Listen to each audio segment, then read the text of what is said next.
मेरे सरकार आए हैं। सजा दो घर को गुलशन साम, सजा दो घर को गुलशन साम। मेरे राम कृष्ण हरे राम कृष्ण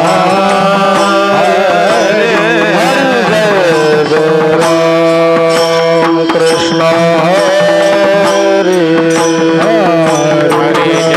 राम कृष्ण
कृष्ण हरे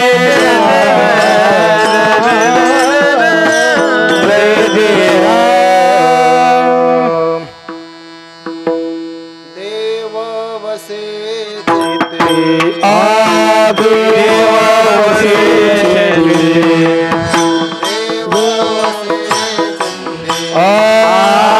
देव वसे चित्ते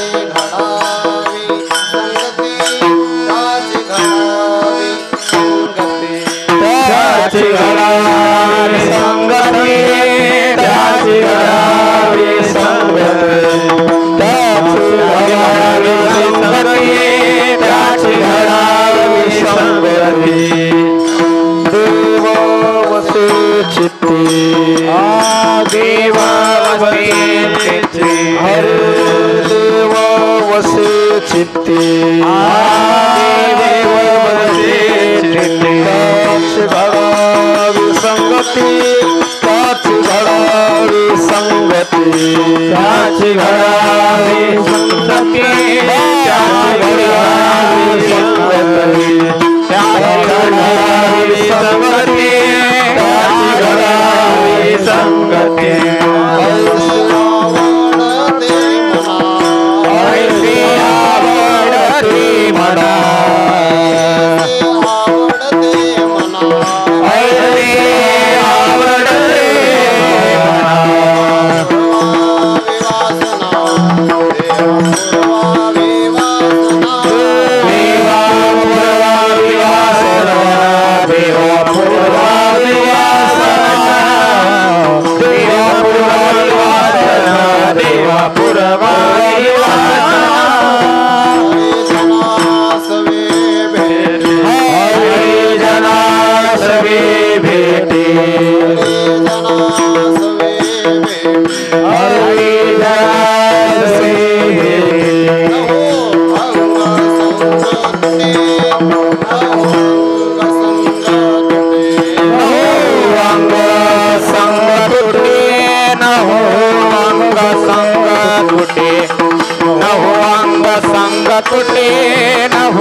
ज्ञानाचार्य आव्हाड महाराज आणि बुजाडे महाराज.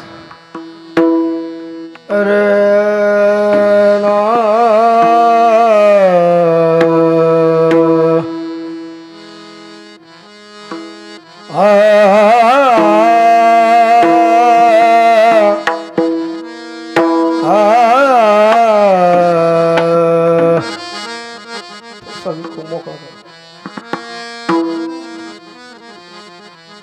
देव वसे चित्ते देव वसे चित्ते देव वसे चित्ते देव वसे चित्ते देव वसे चित्ते देव वसे चित्ते देव वसे चित्ते देव वसे चित्ते देव वसे चित्ते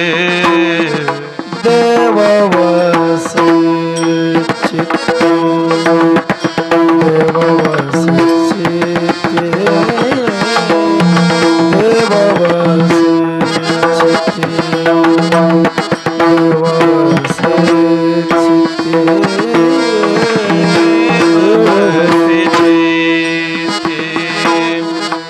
देव वसे चित्ते देव वसे चित्ते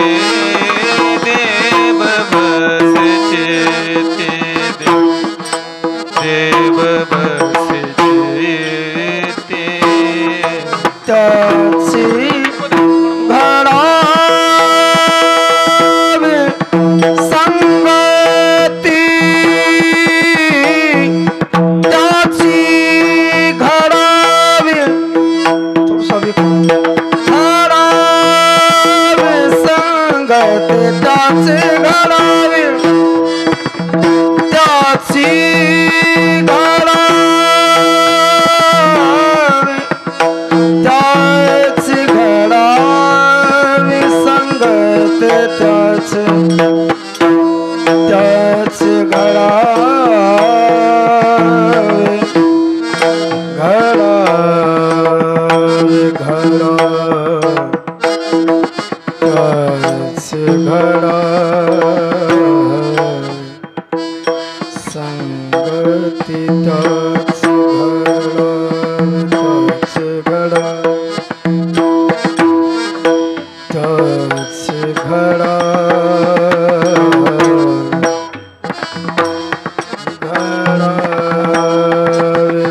संगती त्याची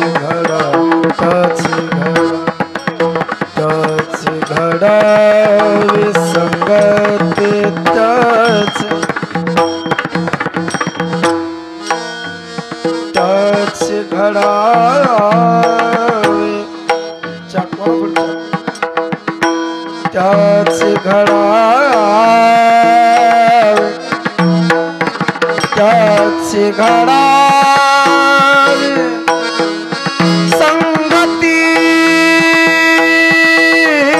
त्याची घडावी संगती ऐसे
संगते त्या संगती त्याचे घडावे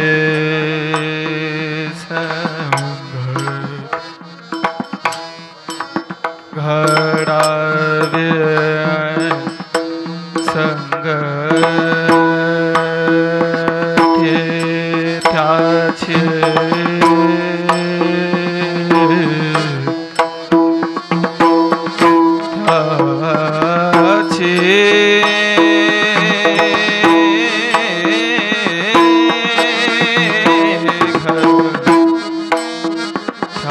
त्याचे घडावी संगते संगते त्याचे घडावे संगते त्याचे घडावे संगते ऐसे आवडते म्हणा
ऐसे आवडते मना देवा पुरवावे वासना हरिजना सवे भेटी नहो अंग संग तुटी ऐसे आवडते मना देवा पुरवावे वासना तुका मने जिने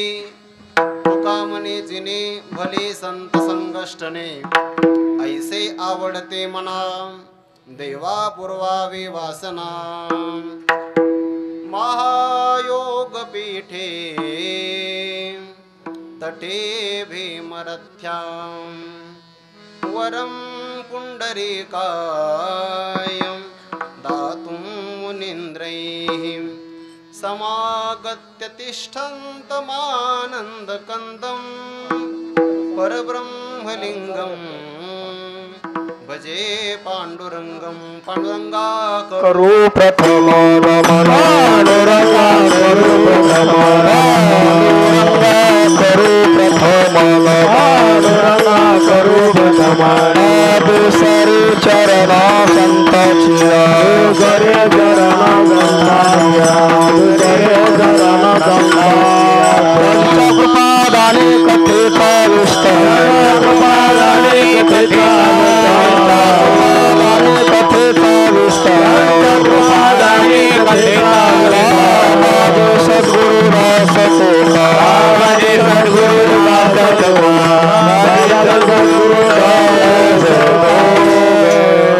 करू प्रथम नमन दुसरे चरणा संतांचिया त्यांच्या कृपादाने कथेचा विस्तारू बाबाजी सद्गुरु दास तुका कलावज्ञ जीवोद्धरार्थावतारम कलांकांग तेजोदि कामोदि वक्त्रम खलानीशवादापनोदार्ह दक्षम समाधिस्थमूर्तिं भजे ज्ञानदेवं नमो ज्ञानेश्वरा नमो ज्ञानेश्वरा निवृत्ति उदारा सोपानदेवा मुक्ताबाई नमो त्रिभुवन पावनी आद्यत्रय जननी देवांची जयांची किलिया स्मरण होय सकळ विद्यांचे अधिकरण हेचे वंदो श्रीचरण श्री गुरूंचे ते नमस्कारोनी आता देववसे चित्ती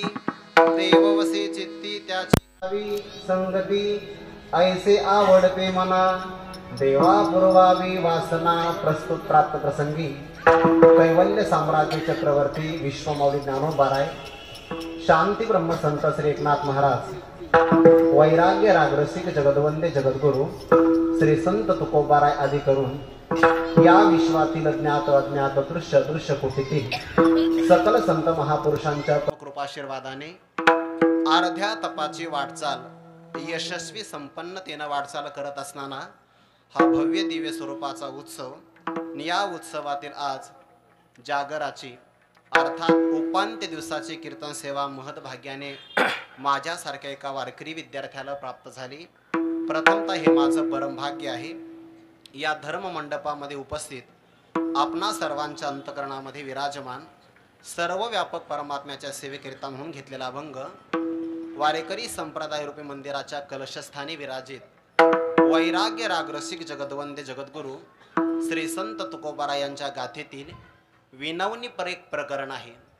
या प्रकरणातला हा 4 चरणाचा अभंग असून प्रस्तुत अभंगातून जगद्गुरु श्री तुकोबाराय भगवान परमात्म्याकडे पारमार्थिक जीवनाची प्रगती होण्यासाठी अत्यंत महत्त्वाचा असणाऱ्या एका महापुरुषांच्या संगतीची अपेक्षा घडावी अशी देवाला प्रार्थना करतात. विठ्ठल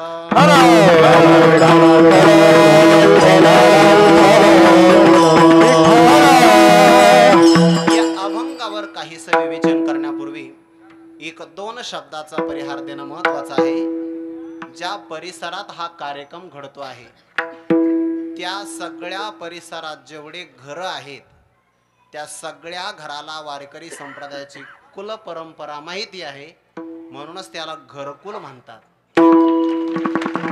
परंपरा माहिती आहे. परंपरा जर माहिती नसते तर बरेच लोक सध्याला दुसऱ्या दुकानावर गर्दी करू राहिले. ज्या अर्थी तुम्ही इथं आहे परंपरा रक्षित आहेत. विठाला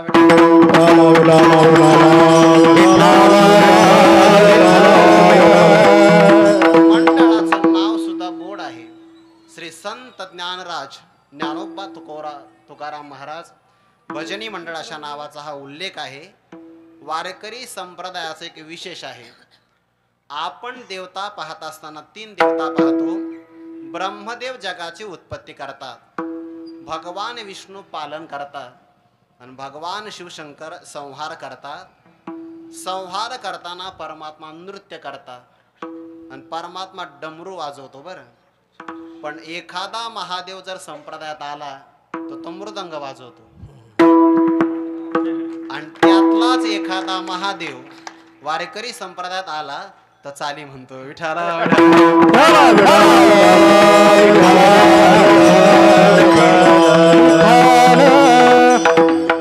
कोकाटे महाराज हे सहज स्फुरलं बर का, सहज. आणि या वाक्याचं अमोल महाराज मोल नाही होऊ शकत. विठाला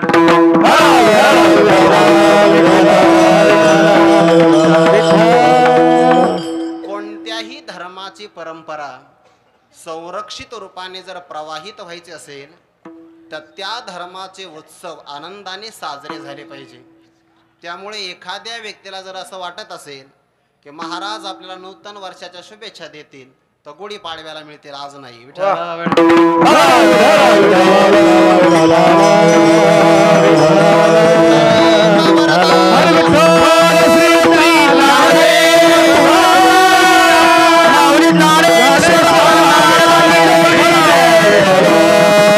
प्रगती जर आपली व्हायची असेल तर 2 गोष्टी सोबत चालल्या पाहिजे. एकीकडे विकासही झाला पाहिजे आणि दुसरीकडे विरासतही जपली पाहिजे. आता ज्यांनी काल ऐकलं असेल त्यांनाच हे कळेल.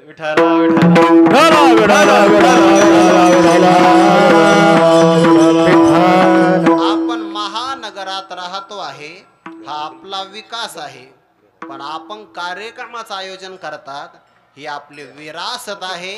आणि म्हणून आपली व्यावहारिकही प्रगती होईल आणि पारमार्थिक स्वरूपाची सुद्धा प्रगती होईल.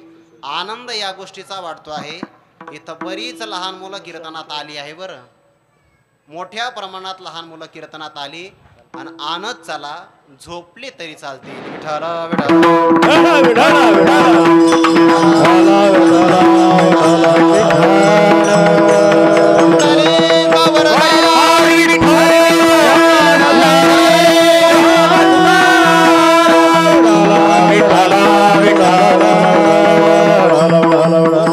असणाऱ्या सगळे भाविक मंडळी, माता भगिनी सर्वांच्या चरणारविंदी विनम्र भावाने अभिवादन करून अभंग चिंतनाला प्रारंभ करतो. मस्तक माझा पायावरी, मस्तक माझा पायावरी, मस्तक माझा पायावरी, मस्तक माझा पायावरी.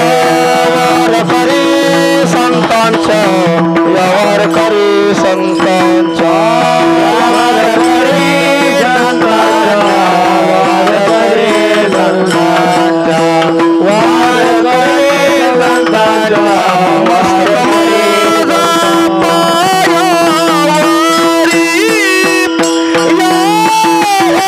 करी संतांच्या.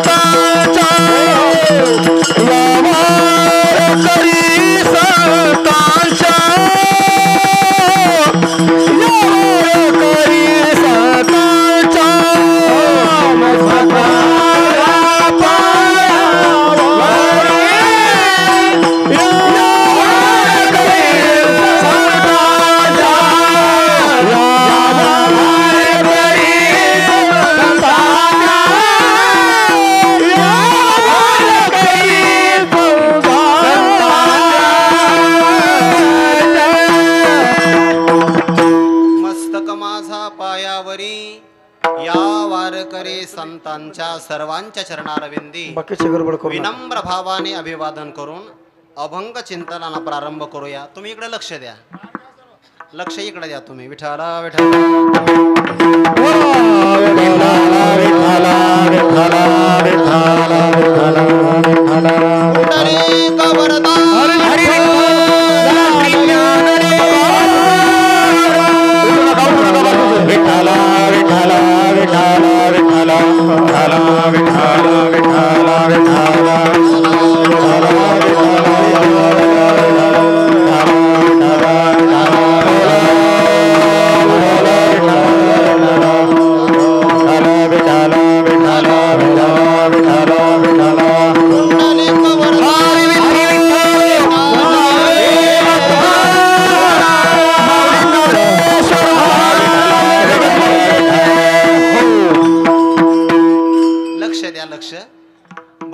गीता आपण ऐकतो आहोत. भक्तराज अर्जुनाला गीता सांगितली ती कुरुक्षेत्रात. गीता सांगितली ती काही एखाद्या आश्रमात नाही सांगितली. जेथे युद्धाचं वातावरण होतं तिथेही भक्तराज अर्जुनाने गीता ऐकली. कमीत कमी तुम्ही तरी आज अर्जुन व्हा.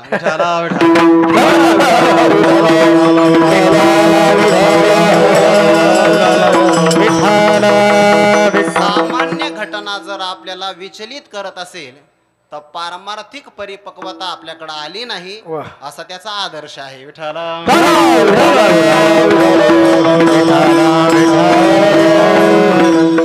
त्यातूनही आपल्याला एक सकारात्मकता घेता येते. थोडासा आवाज द्या, माझी ताकद थोडी कमी पडते. हा, नाहीतर मीच तिथे गेलो असतो. विठ्ठला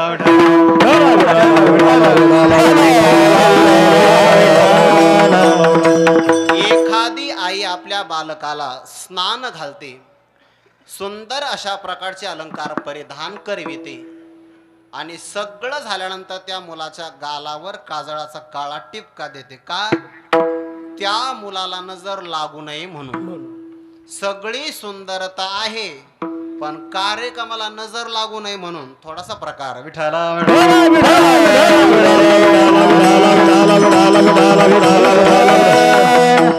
या पलीकडे जास्त परिहार देण्याची गरज नाही. सर्वांच्या चरणारविंदी अभिवादन करून जगद्गुरु तुकोबारायांच्या अभंगाचा भाव आपल्या समोर तासाभरामध्ये मला ठेवायचा आहे. प्रस्तुत अभंगातून तुकोबाराय एका विशिष्ट प्रकारच्या महापुरुषाची संगती आपल्याला घडावी याची अपेक्षा करतात. मनुष्य जीवनाची जर प्रगती व्हायची असेल तर या करताच्या अनेक महत्वाच्या गोष्टी आहे. त्यामध्ये सगळ्यात बलवान आहे संगती. विठ्ठला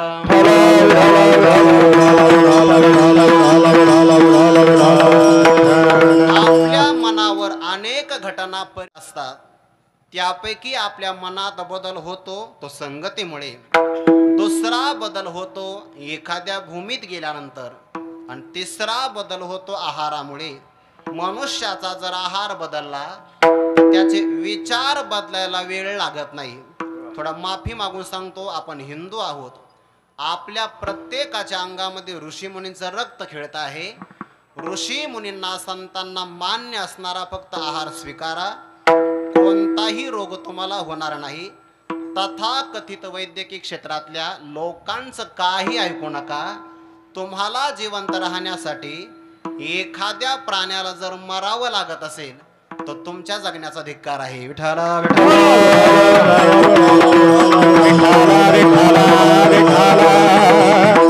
आपण जिवंत राहत असताना एखादा प्राणी अण्णा आपल्या करता जर मरत असेल तर मरताना तो शाप देतो. एखादा आजोबा आपल्या नातवांना नाव्ह्याच्या दुकानामध्ये घेऊन गेले आणि त्या हजामत करता करता जर मुलाला ब्लेड पान लागलं चुकून तर तो सगळ्याला हात वर करून मारण्याचा प्रयत्न करतो. आपल्या मुलाची आपण एवढी काळजी घेतो तर प्राण्यांची हिंसा करणं हे शहाणपणाचं लक्षण नाही बरं. एखादा प्राणी जर आपल्या जिवंत राहण्यासाठी मरत असेल तर मरताना शाप देतो. शापाचा परिणाम खाणाऱ्यावर आणि त्याच्या पुढच्या पिढीवर होतो. सावधान, चुकीचा आहार करू नका. विठाला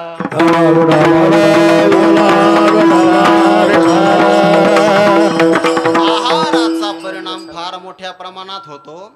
शीख संप्रदायाचे गुरु नानकजी एकदा प्रवचन करण्याकरता एक गावातून चालले. गावातून जाता जाता असता अशी गर्दी झाली, पण ते शांत होते बरं का सगळे. ती गर्दी झाली आणि मग प्रवचन संपल्यानंतर ते प्रसाद वाटपाचा कार्यक्रम सुरू झाला. तुम्हाला पण असेल ना प्रसाद कीर्तन झाल्यावर. प्रवचन झाल्यानंतर प्रसाद वाटपाचा कार्यक्रम सुरू होणार. श्रीमंत माणसं प्रवचना करता आले. थाप द्या. विठ्ठल विठ्ठल.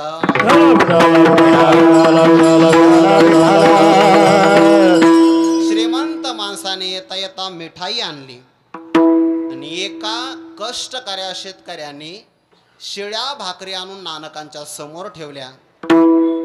सहसा जे माणसं गरीब असतात ना ते प्रामाणिक असतात. नाही नाही नाही, प्रामाणिक असतात म्हणूनच गरीब असतात. बहुधा श्रीमंत होणारी माणसं टेबला खालून जास्त वागतात.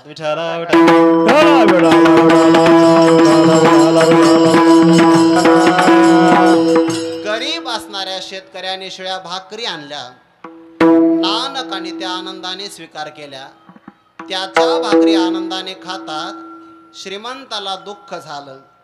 त्या सावकाराने नानकांना विचारलं, महाराज तुम्ही त्याच्या शिळ्या भाकरी खाता, माझी मिठाई खाण्याकरता हरकत काय आहे? नानकाने सांगितलं, हरकत काहीच नाही, पण मिठाई माझ्या समोर घेऊन ये. त्या शिळ्या भाकरी नानक देवाने एका हातात घेतल्या. श्रीमंताची असणारी मिठाई एका हातात घेतली आणि दोन्ही अशा प्रकारच्या मुठी आवळल्या. परिणाम असा झाला, ज्या मुठीमध्ये शिळ्या भाकरीचे तुकडे होते त्या बोटाच्या संधी भागातून दूध पाझरायला सुरुवात झाली. ते कष्टाने कमवलेलं होतं. आणि श्रीमंत असणारा जो व्यक्ती त्याच्या मिठाईचा हात आवळला तर त्या दोन्ही बोटाच्या संधीतून रक्ताचे थेंब पाझरायला सुरुवात झाली. कारण श्रीमंताने ते व्याजाने कमवलेलं होतं. सावधान, कमवा पण त्या पाठीमागे कोणाचा शाप घेऊ नका. विठ्ठला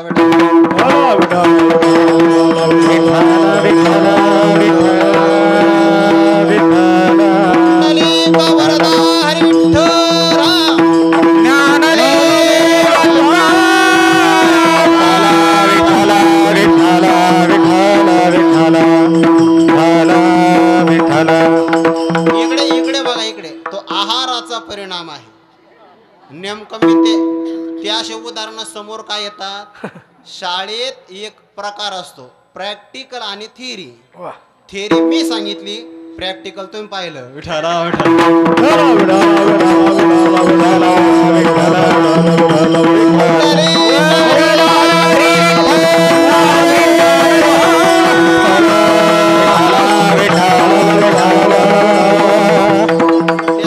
ओघात जरी आला ना महादेव महाराज तर जुळून घेता आलं पाहिजे. तुम्ही काही आणा, मी माझ्या वाफ्यात बसवतो. ऐका ऐका. आहाराचा परिणाम होतो. दुसरा परिणाम, ज्या देशात आपण राहतो त्या भूमीचा आपल्यावर परिणाम होतो. बरं, सगळ्यात महत्वाचा परिणाम आहे विचाराचा. आपण जे वाचन करतो त्या वाचनानुसार आपले विचार तयार होतात, विचारानुसार आपली वृत्ती तयार होते, वृत्तीनुसार आपली कृती तयार होते आणि कृतीनुसार आपलं चारित्र्य तयार होतं. ज्याला चारित्र्य घडवायचं असेल त्याची कृती चांगली पाहिजे, ज्याची कृती चांगली घडावी असं वाटत असेल त्याची वृत्ती चांगली पाहिजे, वृत्ती करता विचार चांगले पाहिजे आणि विचाराकरता वाचन चांगलं पाहिजे. संत वाङ्मय वाचन करा, तुमचे विचार बदलतील. विचारानंतर वृत्ती, कृती आणि चारित्र्य बदलेल. चारित्र्य तयार करणं कष्टदायक आहे, चारित्र्य नष्ट होणं फार कष्टदायक आहे, फार कष्टदायक आहे. तुमच्यावर वजन नाही टाकायचं, पण जर चारित्र्य नष्ट झालं तर परत मिळवता येत नाही. संपत्ती नष्ट झाली तर कमवता येते, आरोग्य हानी झाली तर व्यायाम किंवा चांगलं अन्न घेतलं तर आरोग्यही कमवता येतं. But character is a lost, everything is a lost. विठाला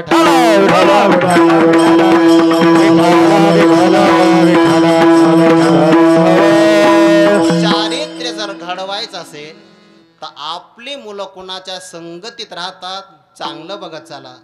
10वी 12वी पर्यंत मुलावर आपण लक्ष देतो, पण 12वीच्या पुढे मुलगा महाविद्यालयात गेला तर आपलं मुलाकडे लक्ष नसतं. ज्या मुलांकडे आई वडिलांचं लक्ष नाहीये ते मुलं सध्याला तुम्हाला दुसऱ्याच दुकानामध्ये आज तरी दिसतील.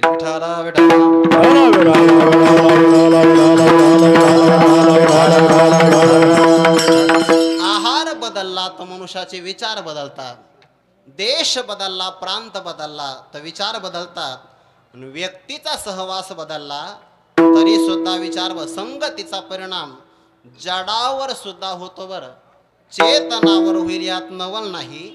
तो कोबऱ्याने एक उदाहरण दिलं आहे, पहिल्यांदा उदाहरण सांगतो आणि मग प्रमाण देतो. तो कोबरा म्हणतात, आपण जर एखाद्या सराफ बाजारामध्ये गेलात, जर आपल्याला हिरा घ्यायचा असेल, आपल्याला दुसरेच हिरे बघायला भेटतात, बघायला दुसरेच भेटतात, आपलं नशीब असते आहे.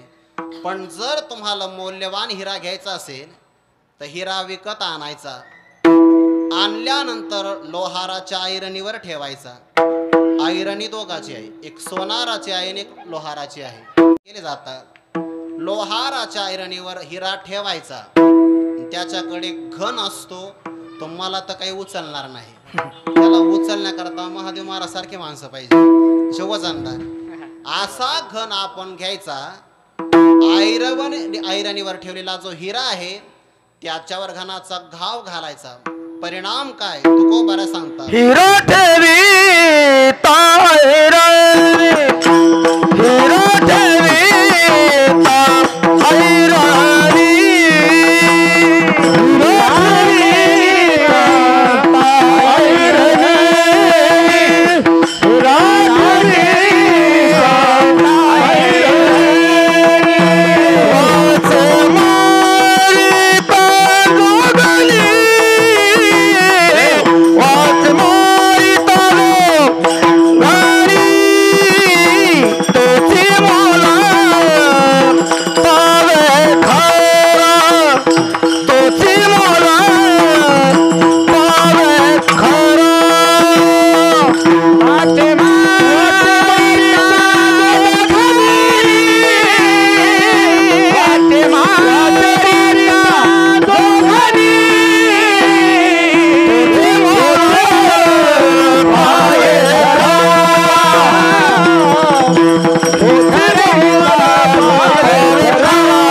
बरोबर महादेव महाराजांनी ते उचललं, घन उचलला, घनाचं प्रमाण उचललं. विठाला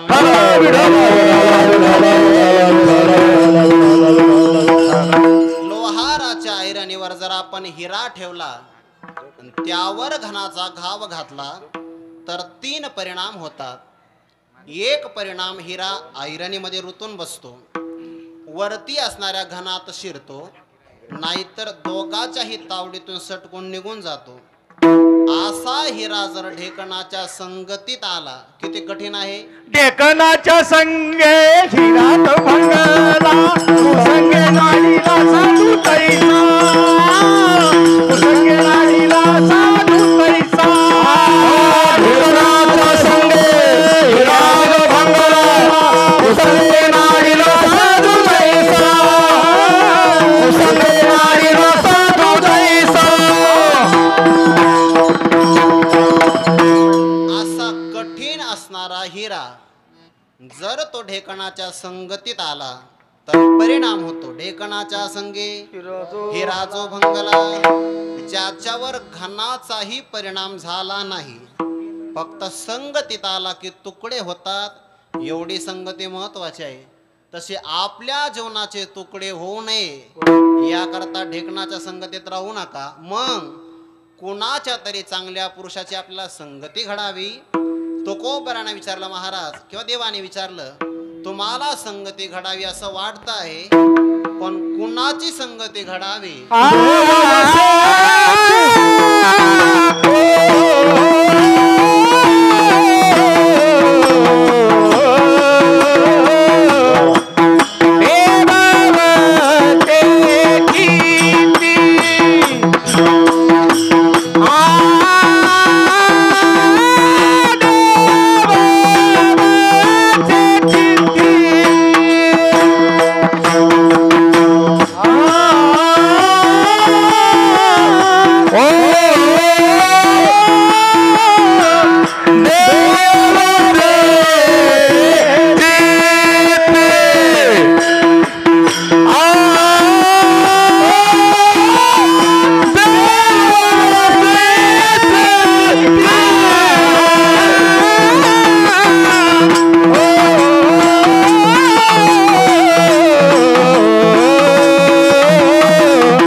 पुरुषाची घडली तर जीवन वाया जाण्याची शक्यता आहे. चांगल्या व्यक्तीची संगती घडावी आणि ते घडणं आपल्या हातात नाही.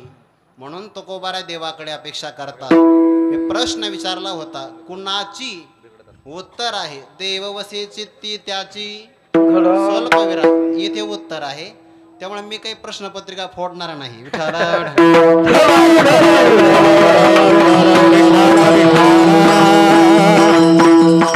संगती घडावी असं तुकोबाराय म्हणतात. थोडस बारकाई नाही का, फार झालं तर आपण 2 चरणाचा जास्त विस्तार करू. संगती घडावी त्याकरता व्यक्ती असावा लागेल, त्या व्यक्तीला चित्त असावं लागेल, त्याच्या चित्तामध्ये देव वसे, देव राहावा लागेल. आणि देव राहण्याकरता पहिल्यांदा देव असावा लागेल.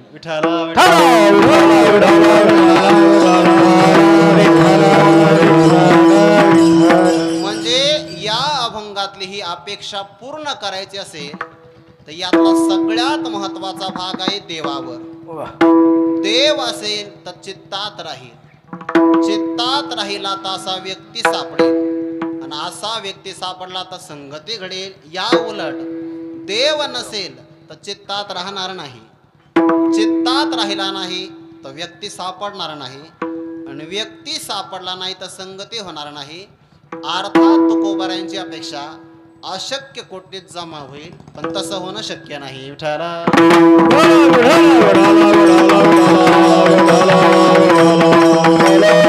त्यामुळे पहिल्या चरणाचा विस्तार करत असताना पहिल्यांदा देव आहे की नाही याचा विस्तार करावा लागेल.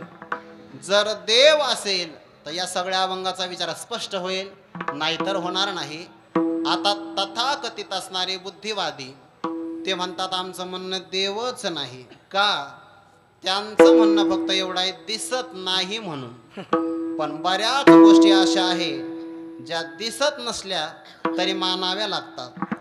दुधात असणारं तूप दिसतं का, पण आहे याचा कोणी इन्कार करू शकत नाही. तिळामध्ये असणारं तेल दिसतं का, नाही, पण मानावं लागतं. चाऱ्यामध्ये दूध आहे की नाही, तुम्ही उत्तर काहीच देत नाही. जागे आहे ना, चाऱ्यामध्ये दूध आहे का, नाही. गाईनं खाल्ल्यावर कसं काय मिळतं मग? अहो चाऱ्यात दूधच आहे, फक्त मिळण्याकरता गाय लागते. विठाला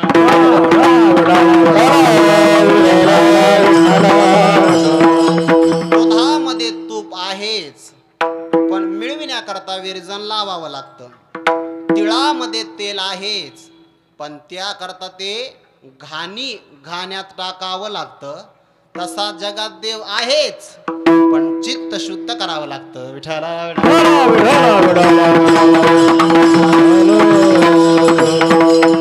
जर आपलं चित्त अशुद्ध असेल तर आपल्याला तसं दिसणार नाही.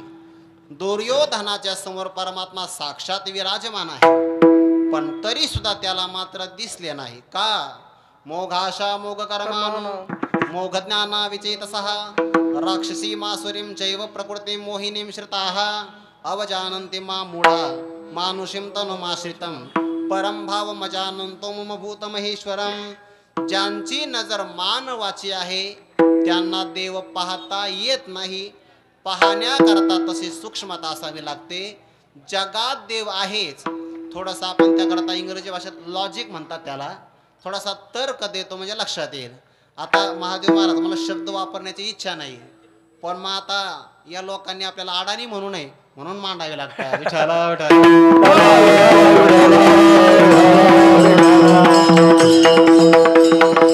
तसं माझं डीएड एका मार्काने हुकलंय. जर तिकडे गेलो असतो तर विद्यार्थी सांभाळले असते, आता तुम्हाला सांभाळावं लागतंय.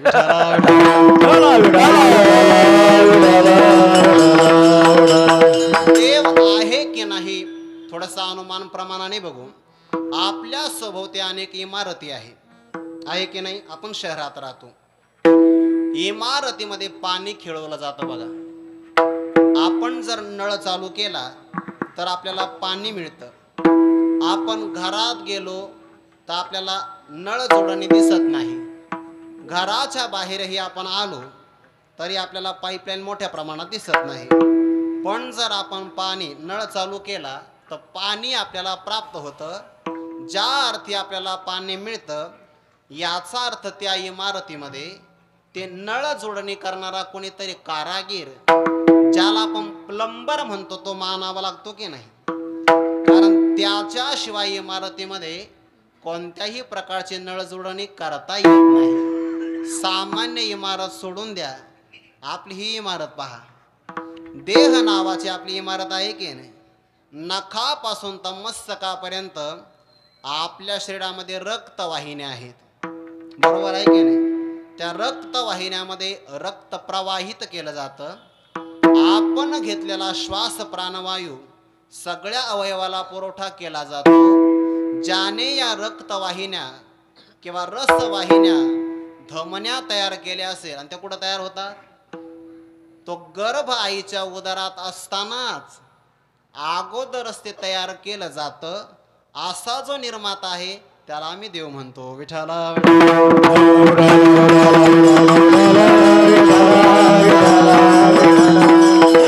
काही माणसं असं म्हणतील, महाराज याकडे देव कशाला मानायचा? इट्स अ नेचर, हा तर निसर्ग आहे. त्याला आमचा पुढचा प्रश्न आहे, जर हे निसर्ग तयार करत असेल तर तो काय तयार करणारा निसर्ग ज्ञानी आहे का अज्ञानी आहे? अज्ञानी जर निसर्ग असेल तर अज्ञानी पुरुषाला काही तयार करता येत नाही. आणि तयार करणारा निसर्ग जर ज्ञानी असेल तर फक्त शब्दात फरक आहे.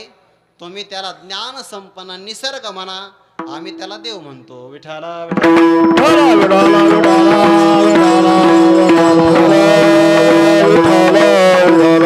या निसर्गाचं थोडंसं अवलोकन केलं तर निसर्गातल्या सगळ्या घटना ज्या बुद्धिमानाने तयार केल्या त्याला देव असं म्हणावं लागतं.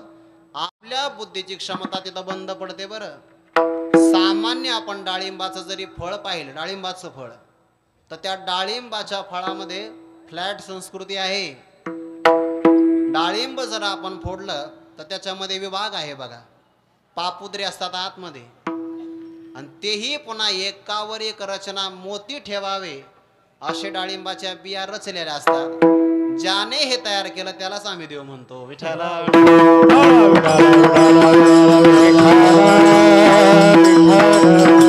थोडक्यात असं आहे, जगावरून जगाचा जो निर्माता आहे तिथपर्यंत जावं लागतं.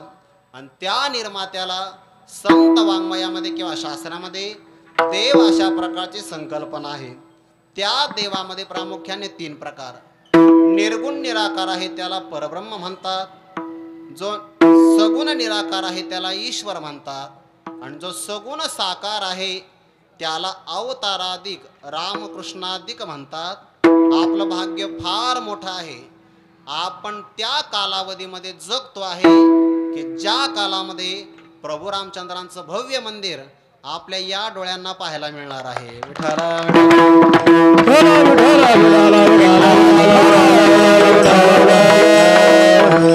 हे मंदिर आपल्या सगळ्यांचा स्वाभिमान आहे, सगळ्यांचा. बरं, कदाचित तुम्ही असं म्हणाल की बऱ्याच धर्मातले लोक या मंदिराला मानणार नाही. जरी ते आता मानत नसले तर पूर्व काळामध्ये तलवारीच्या जोरावर त्यांचं धर्मांतरण झालेलं आहे, म्हणून ते सुद्धा हिंदूच आहेत.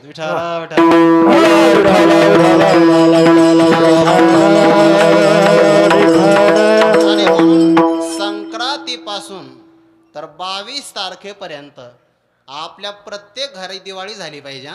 प्रत्येक घरी असा तो परमात्मा, त्याला सगुण साकार असं म्हणतात. आणि सगुण साकार परमात्मा देववसे चित्ती, तो आपल्या चित्तात राहू शकतो. आपला अधिकार असेल तर घरातही येऊ शकतो. सुखे येतो घरा नारायण. चित्तात परमात्मा जर यायचा असेल तर काय करावं लागेल? त्याकरता आपलं चित्त शुद्ध करावं लागेल. तू का म्हणे चित्त करा रे निर्मळ, तू का म्हणे चित्त करा रे निर्मळ, म्हणे चित्त करा रे निर्मळ, तू का म्हणे चित्त करा रे निर्मळ.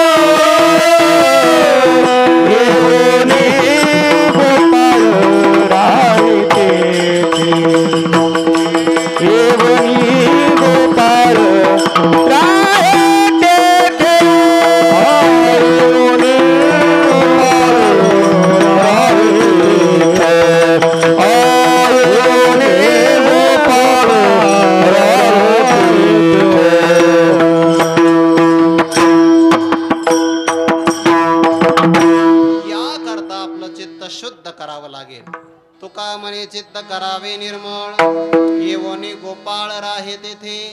सामान्य पाहुणा जरी घराला यायचा असेल तर आपण घर स्वच्छ करतो.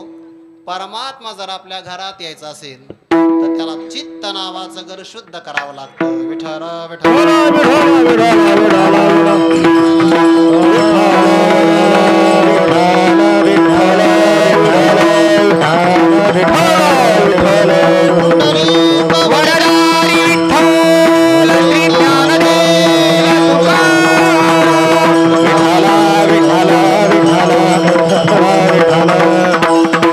संत परंपरेमध्ये सुरदास नावाचे संत होऊन गेले.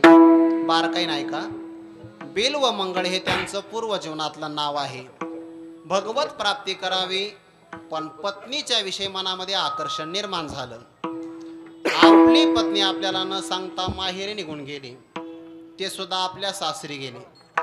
धर्मपत्नीनं त्यांना सांगितलं, जेवढी तुमची भावना माझ्यावर आहे तेवढी श्रद्धा जर देवावर असते तर तुम्हाला देव प्राप्त झाला असता. पत्नीचा शब्द धर्मोपदेशाप्रमाणे प्रमाण मानला आणि भगवत प्राप्ती करता निघाले. एका विहिरीवर पाणी पिण्याकरता थांबले तो डोळ्यांनी धोकाच दिला. परमार्थामध्ये आणि व्यवहारात डोळेच धोका देतात. सध्याला आपले मोबाईल आपल्याला धोका देतात त्याचं कारण आपले डोळेच आहेत. बऱ्याच लोकांचा 1.5 GB 2 GB डाटा संपवतो का? डोळे धोका देतात. विठ्ठल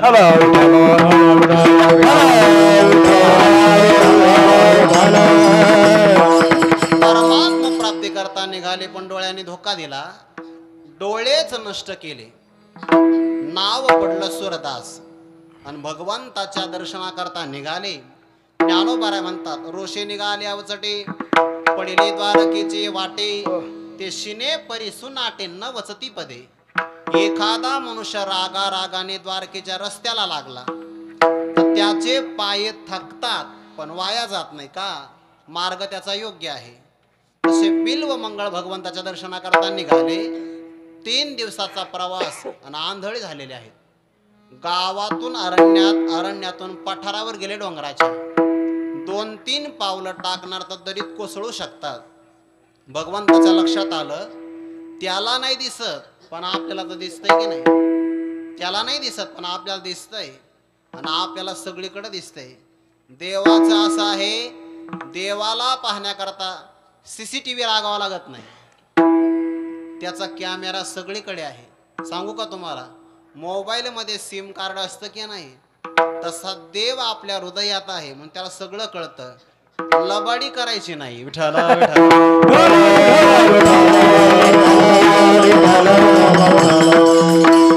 डोळ्याने आंधळा माझा भक्त आहे, त्याला नाही दिसत पण मला तर दिसत आहे, मी गेलं पाहिजे. भगवान परमात्म्याने 8 वर्षाच्या बालकाचं रूप धारण केलं आणि गोपाळाच्या वेशात परमात्मा त्या पठारावर गेले. 3 दिवसामध्ये पक्षाचाही आवाज आला नव्हता. पण तिथे गेल्यानंतर भगवंताने हाक मारली. सुरदासांच्या नावाने हाक मारली. त्यांच्या लक्षात आलं 3 दिवस आपण प्रवास करतो आहे पण प्रवास करताना मात्र मनुष्याचा आवाजच आला नाही. आणि ज्या अर्थी आवाज आला याचा अर्थ हा आवाज माझ्या कन्हैयाचाच असेल आणि मासे लांबून का हाक मारतो? हिम्मत असेल तर जवळ ये. दुसरा पाऊल टाकला आणि तिसऱ्या पावलातून खाली कोसळणार. भगवंताने मागून हात पकडला आणि असा हिसका मारून माग खेचलं. अगोदर भगवंताचा आवाज आला होता, वाक्य कृपा आहे, आणि आता हात लागला तर हाताची कृपा आहे. ती हस्त कृपा प्राप्त झाली. त्या सुरदासांच्या अंगामध्ये दिव्य चैतन्याचा संचार झाला. त्यांच्या लक्षात आलं हा हात मलिन माणसाचा नाहीये, देवाचा आहे. विठ्ठला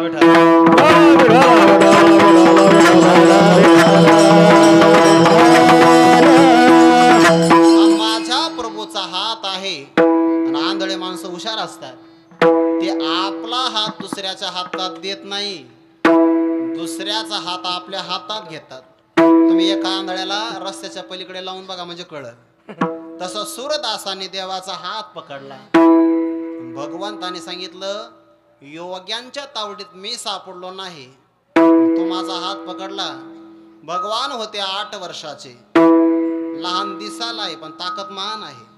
आपल्या ताकदीचा वापर करून भगवंताने तो आपला हात असा सोडून घेतला आणि परमात्मा जाण्याकरता तयार झाले. सूरदास असं म्हणतात, हस्तम उत्क्षिप्ययातोषी बलात् कृष्ण किमद्भुतम हृदयात यदि निर्यासी पौरुषम गणयामि ते. प्रभो, माझ्या हाताला तुम्ही हिसका मारून जाता बलाचा वापर करून, यात काय ताकद आहे? जर तुम्ही बलवान असाल तर माझ्या हृदयातून जाऊन दाखवा. हृदयात यदि निर्यासी पौरुषम गणयामि ते. हा झाला संस्कृत श्लोक. आता याचा हिंदीचा अनुवाद आहे का? हात छोडा कर जात है दुर्बल जानत मोय, प्रभु यदि हृदय से जाय मर्द कहावे तोय. विठला विठला विठला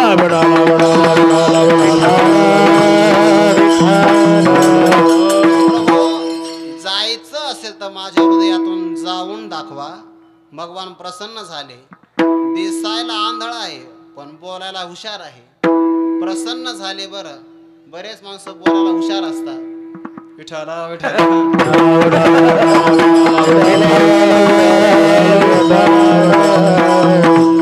जे बोलायला हुशार असतात त्यांचेच कार्यक्रम चालतात ना. सगळीकडे असाच प्रकार आहे. हुशार आहे बघा. प्रसन्न झाले. काय पाहिजे सांग? काय नाही, मला डोळे द्या म्हणे. डोळे दिले भगवंताचं रूप पाहिलं. राजस कुमार मदनाचा पुतळा रवी शशकळा लोपलिया पांडुरंग कांती दिव्य तेज झळकते. भगवंताचं सावळी सुंदर रूप मनोहर रूप पाहिलं आणि भगवंताला सांगितलं आणखीन एक वरदान द्या. म्हणजे काय? डोळे पहिल्यासारखे आंधळे करा. आणि वा वा, हेच काम करायचं का? डोळे नव्हते तर डोळे दिले, आता दिले तर पुन्हा पहिल्यासारखे कर. असं का म्हणतात? सूरदासजी म्हणतात, प्रभू, ज्या डोळ्याने तुमचं दर्शन केलं आहे त्या डोळ्याने आता नाशिवंत संसार पाहूच नाही, म्हणून माझे डोळे आंधळे करा. आता चित्तातला परमात्मा जाऊ शकत नाही. देव वसे चित्ती. असा महापुरुष आपल्या जीवनात जर आला त्याची घडावी संगती, म्हणजे आपले विचार बदलतात. मी सांगून गेलो एक वाक्य, संगतीने मनुष्याचे विचार बदलतात. विचार बदलले की वृत्ती बदलते, वृत्ती बदलले की कृती बदलते, आणि कृती बदललं तर चारित्र्य बदलतं. सध्याला सगळ्यांचा फोकस त्यावरच आहे की सुधारणा झाल्या पाहिजे, पण सुधारणेचा मूळ गाभा किंवा मूळ कारण संगती आहे, तिकडे कोणाचंच लक्ष नाही. विठ्ठल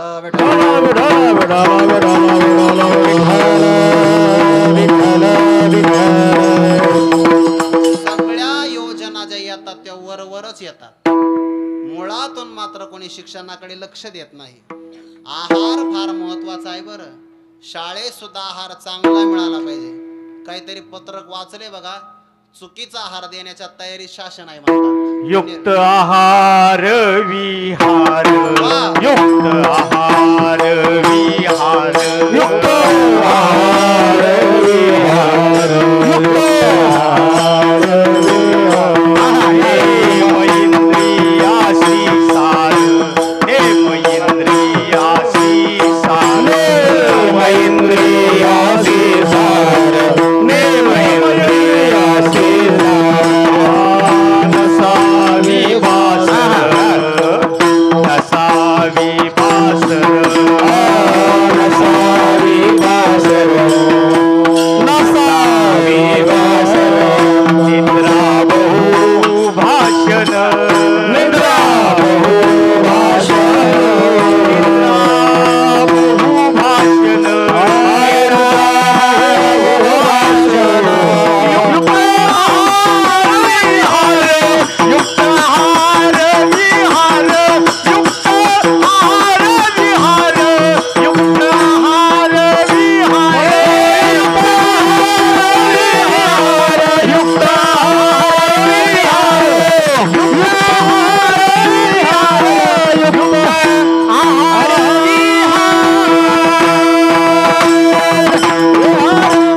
गोष्टी फक्त सांभाळा. एक, आहार योग्य घ्या, विहार योग्य वागा, योग्य प्रकारची विश्रांती, योग्य प्रकारचं जागणं, बाकीच्या सगळ्याही क्रिया ज्याच्या योग्य आहे त्याला योग साध्य होतो. बरं, युक्तहार विहारस्य युक्त चेष्टस्य कर्मसु युक्त स्वप्नावस्य योगो भवति दुःखः. योग्य पुरुषाचा सहवास जर मिळाला तर आपल्या जीवनात बदल होतो. म्हणून देव वसे चित्ती त्याचे घडावे संगती. आता देव चित्तात जर आला तर त्याचे बरेच लक्षण आहे. चित्तात जर देव आला तर काय होतं? देवाला घरा नंदाच्या गावा, तसा तो बाबांच्या मुखातून उद्या ऐकण्याचा विषय आहे. देव जर आपल्या चित्तात आला तर घरोघरी झाला लक्ष्मीचा वास. दैन्य दारिद्र्याचा त्रास आला, चिंता ते पळाले गोकुळा बाहेरी. परमात्मा चित्तामध्ये आला तो व्यक्ती कायम प्रसन्न राहतो, कायम प्रसन्न. बाहेरची परिस्थिती प्रतिकूल आहे का अनुकूल याचं काही घेणं नाही. आणि तसंही समाधान परिस्थितीवर अवलंबून नाहीये, आपल्या मनस्थितीवरच अवलंबून आहे. विठ्ठला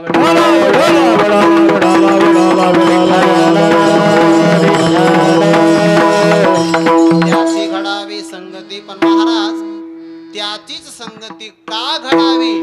ऐसे आवडते मना, ऐसे आवडते मना, ऐसे आवडते मना, ऐसे आवडते मना, ऐसे आवडते मना, ऐसे आवडते मना.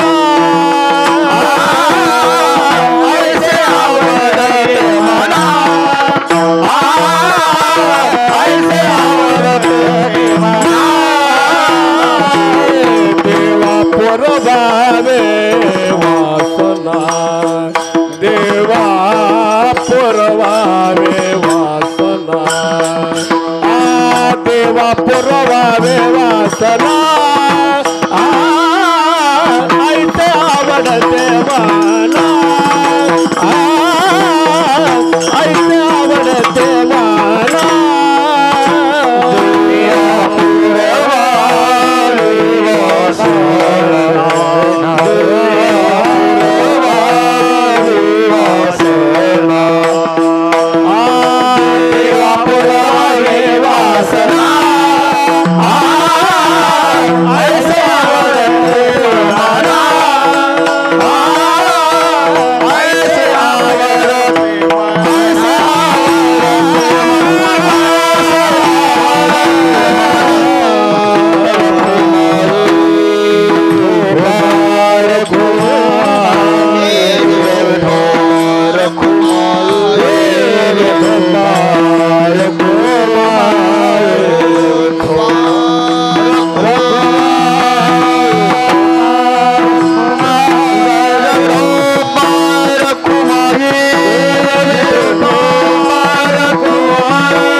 वारकरी संप्रदायाची कुल परंपरा पाळली जाते असा हा घर कुलाचा परिसर आहे आणि त्या परिसरातून आलेले हार म्हणजे आपल्या सर्वांचे आशीर्वाद आहे बरं. असे आशीर्वाद मला मिळावे म्हणून आईसे आवडते म्हणा विठाला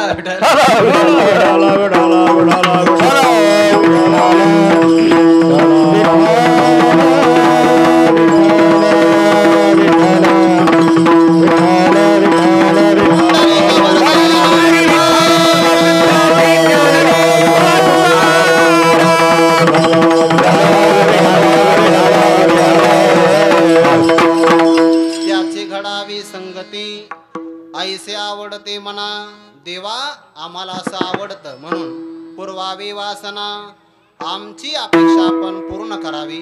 थोडंसं बारकाईने लक्ष द्या. लहान मुलाले हट्ट करावा आई वडिलांकडे, साधकाने हट्ट करावा संताकडे, भक्ताने हट्ट करावा देवाकडे आणि पतिव्रता माऊलीने अपेक्षा करावी पतीकडे. विठ्ठला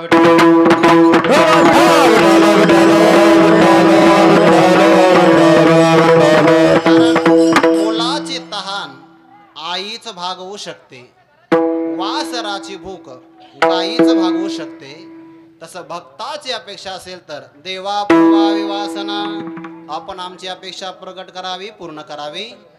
तुकोबारांच्या लक्षात आलं परमात्मा आपल्या संतांची संगती देईल पण त्या संगतीमध्ये आपल्याला वियोग प्राप्त होऊ नये. हरिजना सवे भेटी नहो अंग संग तुटी.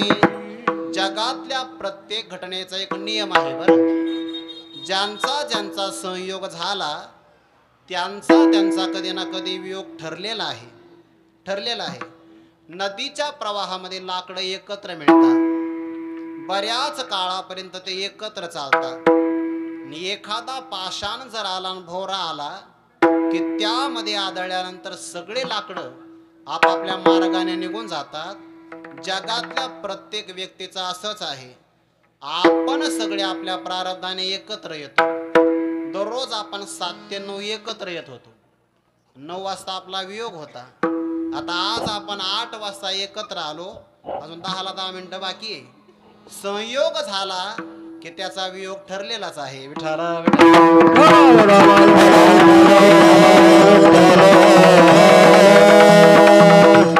जगात कायम कुणीच राहत नाही बरं, कुणीच राहत नाही. एकत्र आले की वियोग ठरलेला आहे. आणि असा जर मला संतांचा संयोग प्राप्त झाला तर मग वियोग ही होऊ शकतो की नाही. तुकोबरा अगोदर देवाला सांगतात हरिजना सवे भेटी भेट व्हावी नहो अंग संग तुटी. पण वियोग मात्र कोणत्याही प्रकारचा होऊ नये. महाराज तुम्ही त्यांची संगती का मागता. तुका म्हणे जेने भले संत संगष्टने. संतांच्या सहवासामध्ये जगणं भले कल्याणाला कारण आहे. याचा अर्थ इतरांच्या संगतीमध्ये जगणं अनिष्टतेला कारण आहे. संतांच्या सहवासामध्ये आल्यानंतर जगणं कसं चांगलं आहे. मथुरा प्रदेशातले एक उदाहरण सांगतो. विठाला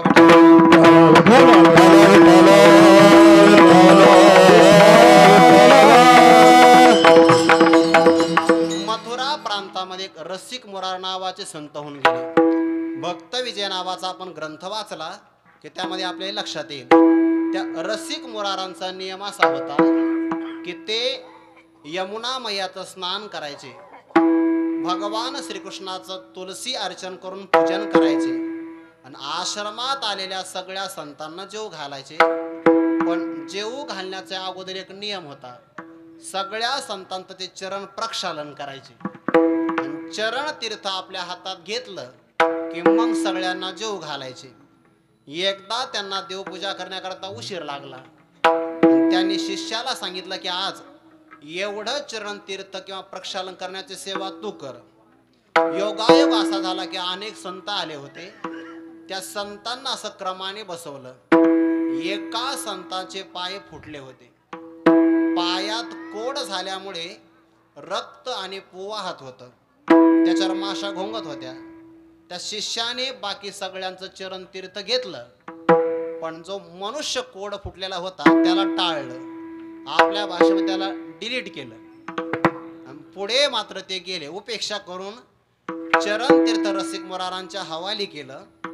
त्यांनी चरण तीर्थ घेतलं आणि सांगितलं का रे म्हणे, या चरण तीर्थाला कालच्या सारखी चव मात्र आली नाही. खरं सांगा कोणी पूजा केली आहे, काय तुझ्या मनात होतं ते घाबरला शिष्य. त्या सांगितलं गुरुजी त्यांच्या पायातून पू वाहत होता म्हणून मी त्यांचे पायच धुतले नाही, असं त्यांना बोलून घेऊन या.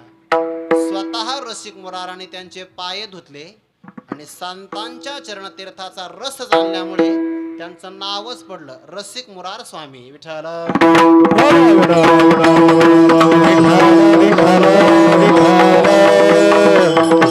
त्यांची अनेक प्रकारची कीर्ती होऊ लागली.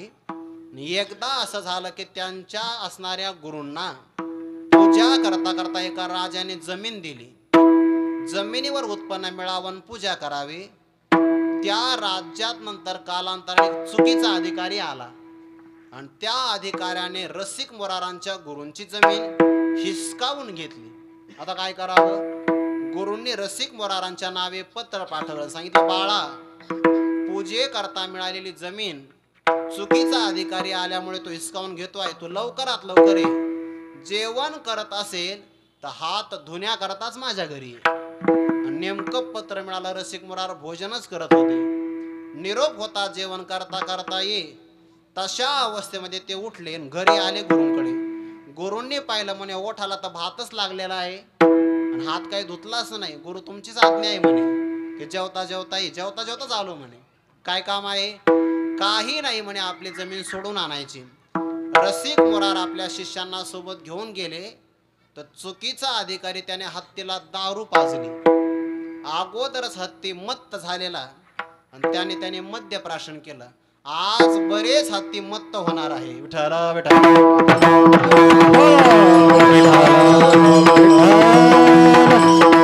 आणि उन्मत्त होणारे सगळे बावळट हत्ती काही देशालाही कामाचे नाही, समाजालाही कामाचे नाही आणि कुटुंबाच्याही कामाचे नाही. विठ्ठला विठ्ठला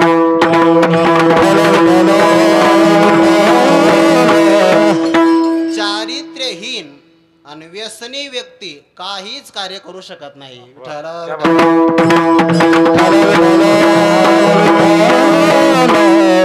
अधिकाऱ्याने हत्तीला मद्य प्राशन करविल्यानं हत्ती सोडला.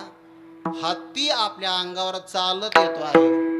बाकी शिष्याने रसिक मुरारांना सांगितलं गुरुजी हत्ती आपल्या अंगावर चाल करून येत आहे, मग चला से सलामत तो. आपण वाचलो तर आपण काहीतरी परमार्थ करू. जिवंत वाचणं महत्वाचं आहे. रसिक मुराराने सांगितलं असं नाही म्हणे, आपण गुरूंचं कार्य करण्याकरता आलो आहे. गुरुदेवाकडून आपण तुळशीची माळ परिधान केली आहे आणि तुळशी माळ परिधान केली तेव्हाच या देहावर आपण तुळशी पत्र ठेवलं आहे, म्हणजे देहाचा त्याग केला आहे. तुळशीची माळ परिधान करणं म्हणजे देवाकरता देव समर्पित केला आहे असा त्याचा अर्थ होतो. ते शिष्य म्हणले असं म्हणजे तुळशीची माळ घातली तर मग देह गुरुदेवांना द्यावा लागतो. म्हणे हो, म्हणजे माळीमुळेच ही अडचण आहे ना. म्हणे हा घ्या माळी. सगळ्यांनीच काढल्या. बऱ्याच लोकांनी कोरोनामध्ये सुद्धा काढल्या बरं का. ते का अमर होणार आहे का? कधी ना कधी मरणारच आहे. विठ्ठला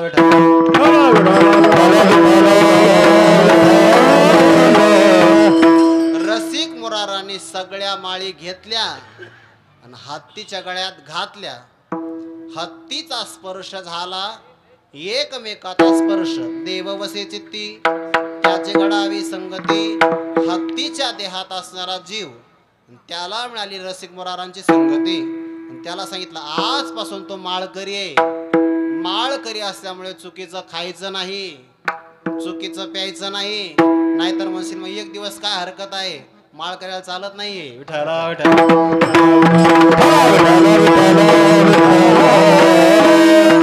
वारकऱ्यांची सेवा करायची, वारकऱ्यांचं रक्षण करायचं. महाराज त्या हत्तीला सांगितलं आणि त्याने ते ऐकलं ना. ते हत्ती अधिकाऱ्याच्या तावडीतून सुटला, रसिक मुरारांच्या आश्रमात आला. आता ऐका पुढे हत्ती काय करायचा. रसिक मुरारांच्या आश्रमात आला तो पाठ ऐकायचा. कीर्तन प्रवचन भजन श्रवण करायचा, वनात जाऊन लाकडं गोळा करून आणायचा, पत्रावळी तयार करण्यासाठी झाडाची पानं आणायचा आणि सगळे संत जेवले. पत्रावळ्यांचा ढीग तयार झाला की सगळ्या संतांच्या उष्ट्या पत्रावळ्या खायचा. जन्म कनिष्ठ आहे पण विचार उच्च आहे. कालांतराने एका दुष्ट राजाची नजर त्या हत्तीवर पडली. सांगितलं काही का असाना, आता रसिक मुरारांना हत्तीची गरज काय आहे? हत्ती तर राजाकडे असावा. बरेच लोक विचारतात ना, महाराज तुम्हाला गाडीची काय गरज आहे? घ्या आता विठ्ठला विठ्ठला.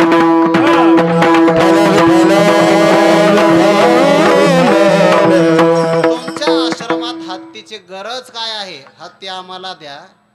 असे राजाचे सैनिक आले आणि त्या हत्तीनं पाहिले गळ्यात माळी नाही, कपाळाला हिंदू असूनही गंध लावत नाही. हत्तीने पायाने फेकून दिले, जवळ सुद्धा येऊ दिले नाही आश्रमाच्या. आणि मग एका दुष्टाने सांगितलं, हत्ती माळकऱ्याला हात लावत नाही. मग काय करा? काही दुष्ट लोकांनी नकलीच माळा घातल्या. जसे की ज्ञानोबारांच्या सोहळ्यामध्ये काही चोर आपल्यापेक्षा मोठ्या माळी गळ्यात घालतात, आपल्यापेक्षा मोठा गंध लावतात. जणू काही 1 किलोमीटर वरून गंध दिसतोय, इतका मोठा गंध लावतात. आणि कपडे तर असे असते जणू एखादा मठाधिपती. विठ्ठला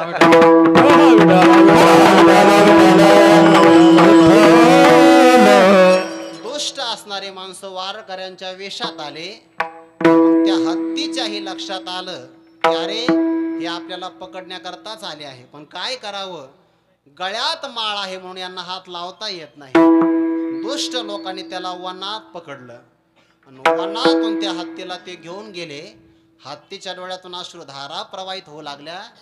अरे मी अगोदर दुष्ट होतो, रसिक मुरारांची मला संगती मिळाली तर भजन कीर्तन प्रवचन ऐकायला मिळायचं, संतांची मला सेवा घडायची, संतांचं उष्ट खायला मिळायचं. राजाच्या दरबारात मला काय मिळणार आहे हा विचार हत्ती करायचा. कार्यकर्त्यांनी करत जा हा विचार कधीतरी. विठ्ठला विठ्ठला.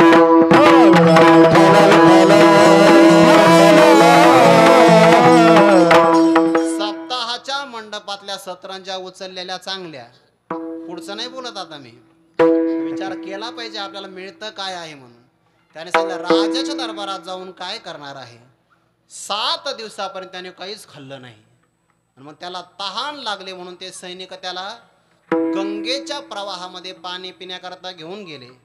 आता गंगेचा प्रवाह आहे, पवित्र गंगा आहे, म्हणून त्या रसिक मुरारांच्या सहवासात मिळालेला हत्ती गंगेच्या मध्य भागात गेला. पोटभर पाणी पिलं, कारण गंगेचं पाणी आहे. आणि मध्यंतरी प्रवाहामध्ये आपला देह त्याने गंगेला समर्पित केला. हत्तीचं सुद्धा जीवन चांगलं झालं का? तुका म्हणे जिने भले संत संगष्टने, ऐसे आवडते मना देवा पुरवावे वासना. अशाच संतांचा सहवास आपल्याला प्राप्त व्हावा. आपली भारतीय संस्कृती, आपल्या परंपरा, आपल्या मान मर्यादा, आपली वेशभूषा, आपल्या संप्रदायाचा अभिमान स्वाभिमान जतन करा. पाश्चिमात्यांचं अंधानुकरण करू नका, कारण तिकडचे लोक आता हरे राम हरे कृष्ण हा जप करत आहे आणि आपले लोक आज उड्या मारत आहे. चुकीचं आहे. स्वाभिमानी राहा. बाकी कोणत्याही धर्मातले लोक धर्माचा उच्छेद करत नाही, पण आपल्या लोकांना एवढी सद्बुद्धी होत नाही का? संगती चांगली नाही. पण तुमचा योग फार चांगला आहे की तुम्हाला मात्र संगती चांगली होती. या परंपरेचा संरक्षण करावं असे ज्ञानोबाराय तुकोबारायांच्या चरणी प्रार्थना करून सेवेला पूर्णविराम. ज्ञानेश्वर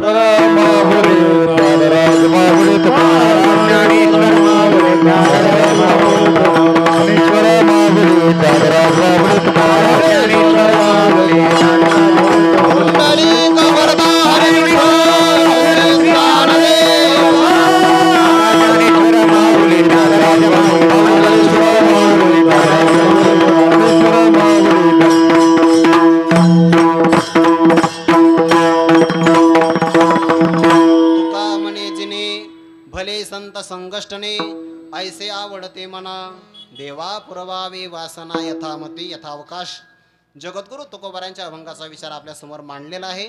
बोलण्याच्या ओघामध्ये जर काही चुकलं असेल तर आई वडिलांच्या अंतकरणाने मोठ्या मनाने क्षमा करा, आणि जेही योग्य असेल ते मात्र आमच्या गुरुजनांचं आहे असं म्हणून स्वीकार करा. मी बोलता बोलता तुम्हाला बोललो आहे की आता कितीतरी वर्षांच्या प्रदीर्घ अशा प्रकारच्या लढ्यातून आपण मंदिरासाठी प्राणत्याग नाही करू शकलो. मंदिरासाठी आपल्याला मरता नाही आलं, पण मंदिरासाठी जगता तर येत आहे की नाही? हा, मरता नाही आलं, आपल्याला जगण्याचं भाग्य आपल्याला मिळालं आहे ना. संपूर्ण विश्वातली असणारी सनातन धर्माची ऊर्जा येत्या 22 तारखेला द्वादशीचा पर्व काळ आहे बरं. बहुतेक 48 का काही सेकंदाचा, 84 का 48 अशा काहीतरी सेकंदाचा कालावधी आहे. हा मुहूर्त म्हणजे आपल्या भारताला विश्व गुरुपदावर आरूढ करणार आहे. इतका महत्वाचा मुहूर्त आहे. म्हणून त्याही काळामध्ये जर आपल्याला एकत्र येऊन काही सामुदायिक जर कार्यक्रम करता आला तर अवश्य करा, कारण सामुदायिकतेमध्ये ऊर्जा वाढत असते आणि बहुतेक त्या मुहूर्तामध्ये संपूर्ण विश्वातली ऊर्जा उच्च स्तराला जाणार आहे. त्या ऊर्जेचा आपल्यालाही लाभ व्हावा. कृपया त्या दिवशी तरी दुपारी झोपू नका. जागे राहा. जागे राहण्याचा आता कालावधी आहे. ही भावना व्यक्त करतो आणि या ठिकाणी थांबतो. रामकृष्ण हरी. तुका म्हणे जेने तुका म्हणे जेने तुका म्हणे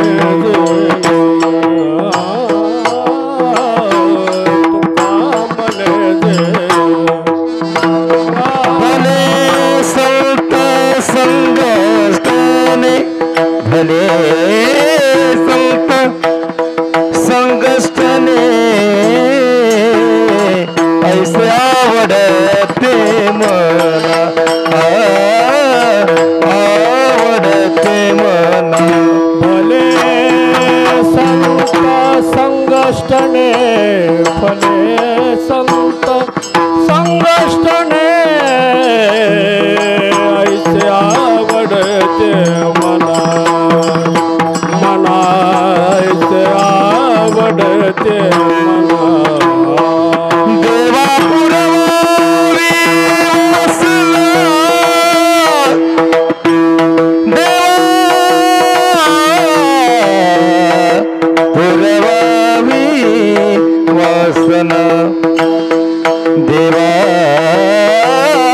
पुरवावी वसना देवा पुरवावी वासना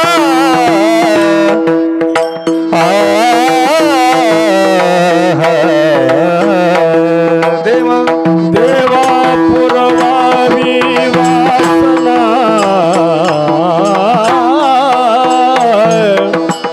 देवा देवा देवा देवा देवा देवा देवा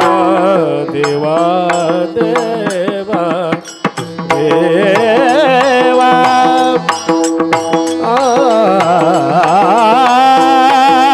देवा देवा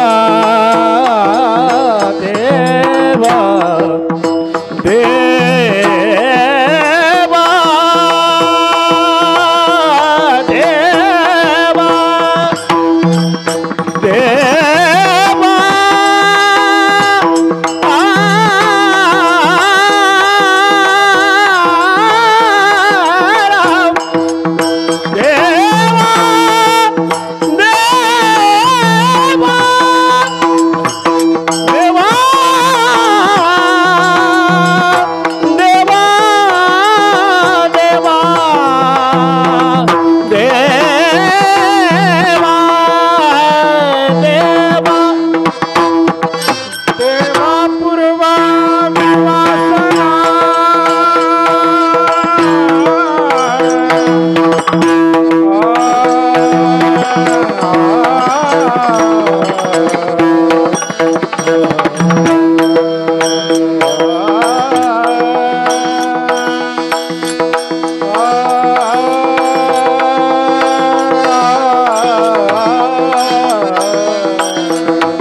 पुरवावी वासना देवा पुरवावी वासना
जगद्गुरु संत तुकाराम महाराज की जय. ब्रह्म एकनाथ महाराज की जय. गोपाल कृष्ण भगवान की जय. छत्रपती शिवाजी महाराज. धर्मवीर संभाजी महाराज की की जय.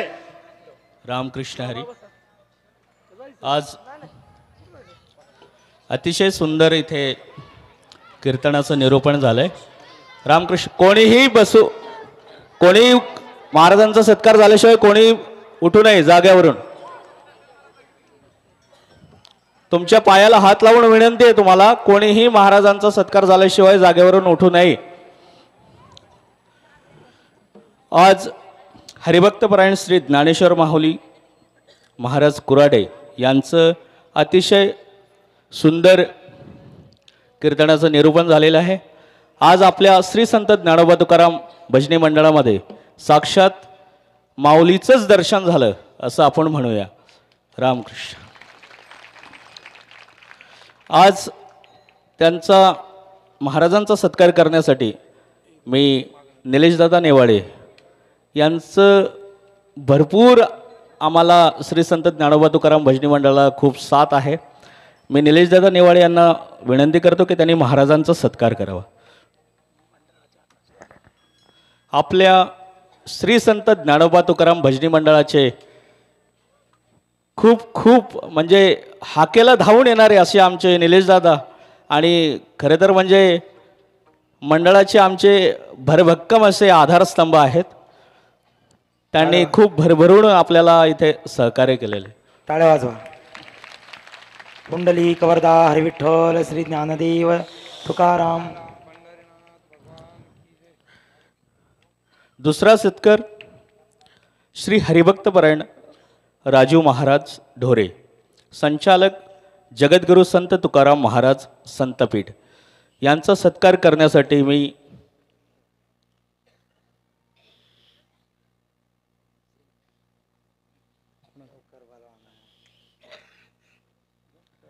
विनंती करतो की त्यांनी नेवाडे अण्णांना विनंती करतो त्यांनी राजू महाराज ढोरे यांचा सत्कार करण्यासाठी यावा.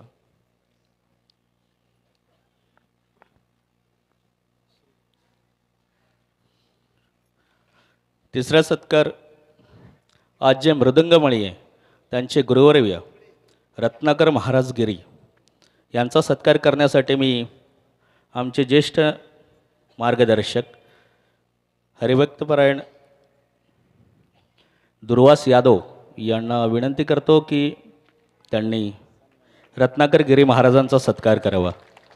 आज अतिशय सुंदर गोड अशी हार्मोनियमची साथ जी दिली असे आमचे रत्नाकर गिरी महाराज यांचा सत्कार करण्यासाठी मी दुर्वास यादव यांना विनंती करतो त्यांनी यायचं.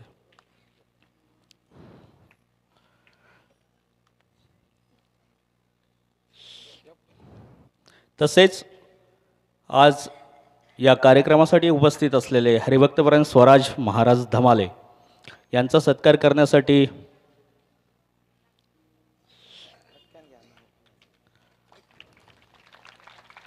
मोहिते काका यांना विनंती करतो की त्यांनी त्यांचा सत्कार करावा.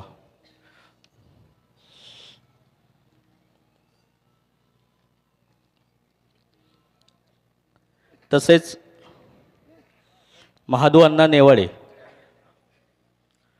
यांचा सत्कार करण्यासाठी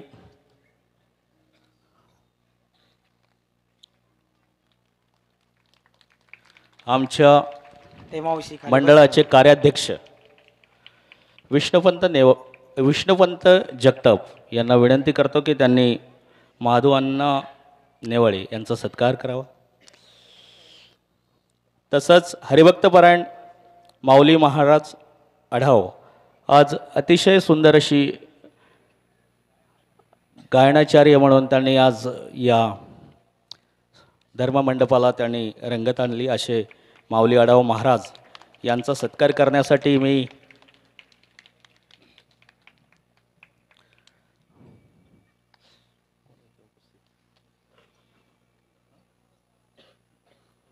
आमचे ढोलेक महाराज यांना विनंती करतो की त्यांनी त्यांचा सत्कार करावा.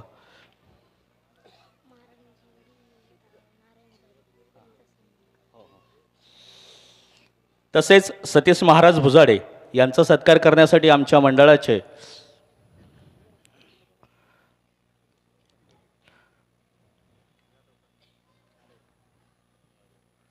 अध्यक्ष श्री महादेव महाराज भांडवलकर त्यांना विनंती करतो की त्यांनी इथे यायचं.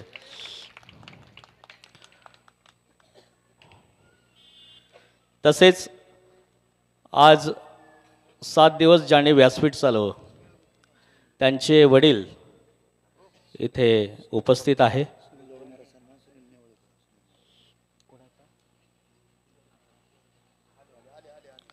सतीश महाराज भुजाडे यांचा सन्मान आमच्या मंडळाचे अध्यक्ष श्री महादेव महाराज भांडवलकर करतील. तसेच आजपर्यंत ज्यांनी अतिशय उत्तम व्यासपीठ चालवलं असे अमोल महाराज जाधव यांचे वडील नारायण महाराज जाधव यांचा सत्कार करण्यासाठी आमच्या मंडळाचे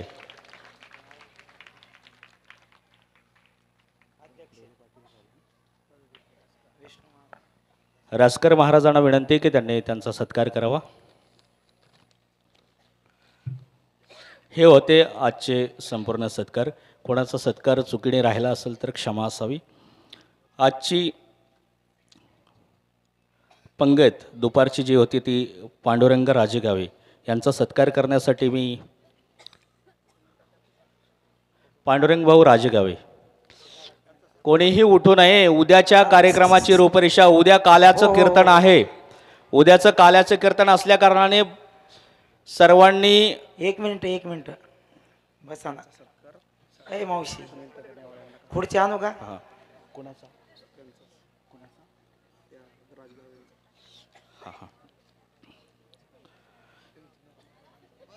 पांडुरंग राजगावे यांचा सत्कार सुनील भाऊ नेवाळे यांना विनंती करतो की त्यांनी त्यांचा सत्कार करावा. आणि तरीच आजची संध्याकाळची पंगत Shri Sai housing society A1 यांचा पण सत्कार करण्यासाठी